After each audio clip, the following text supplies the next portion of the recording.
Good afternoon, boys and girls, it's Mr. Prentice here. I'm going to do a weather experiment with you today, and we're hopefully going to try and recreate the creation of clouds and rain in a glass. Now obviously clouds are created when water vapour rises into the air.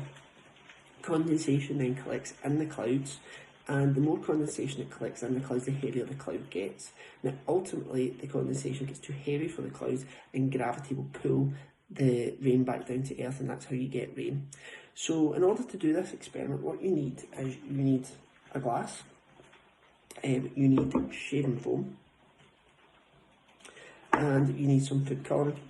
Now I'm going to try and create a storm in a glass, so I'm going to use a little bit of blue food colouring to try and create a sky effect. So what I'm going to do is I'm going to put a very, very small drop of blue into the glass. There we go. And I'm using a paintbrush, and I'm going to give it a little stir just to try and give it a sort of light blue effect. Okay. Now you don't want it too blue, just blue enough. Okay, so ultimately here I've got a very clear blue glass of water, and that's going to be my sky. Now here comes the fun part. We're going to take the shaving foam and we're going to fill the rest of the glass up with shaving foam.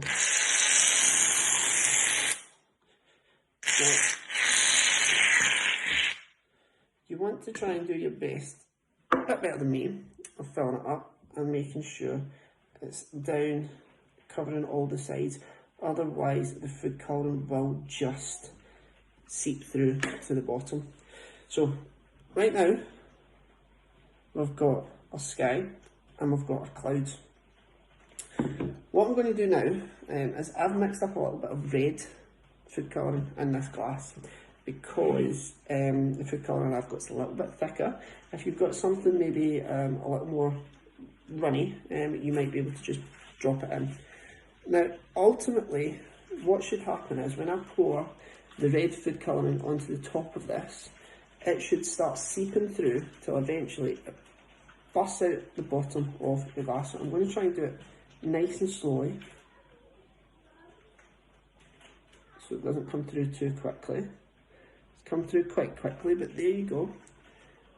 And we've got some rain at the bottom of our glass. So going over that again, boys and girls, the clouds would form when vapour rises into the air. Condensation then collects in the clouds, and when the condensation becomes too heavy, the rain will come through the clouds as gravity pulls it back down to the earth. So it's quite a fun little activity. Doesn't take too long. You can use lots of different colours and have a bit of fun. See you soon.